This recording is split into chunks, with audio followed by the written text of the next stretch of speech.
ઉત્તર પ્રદેશના મિર્ઝાપુરમાંથી એક કરુણાંતિકા સામે આવી, જ્યાં ગરીબોને ઠંડીથી બચાવવા માટેના ધાબળા વિતરણ કાર્યક્રમમાં એક કાર કાળ બનીને ત્રાટકી.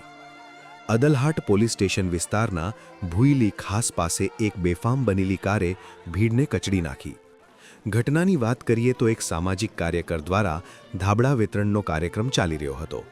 ત્યારે જ શેરવા તરફથી પૂર ઝડપે આવતી કાર અચાનક બેકાબૂ બની લોકોના ટોળામાં ઘૂસી ગઈ.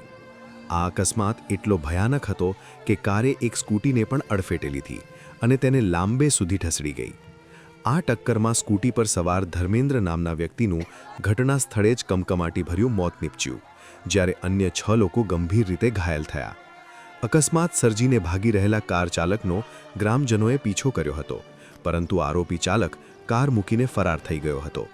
પોલીસે હાલ કાર કબજે કરી છે અને તમામ ઘાયલોને સારવાર માટે હોસ્પિટલ ખસેડ્યા છે, જ્યારે મૃતદેહને પોસ્ટમોર્ટમ માટે મોકલી ફરાર ચાલકની શોધખોળ હાથ ધરી છે.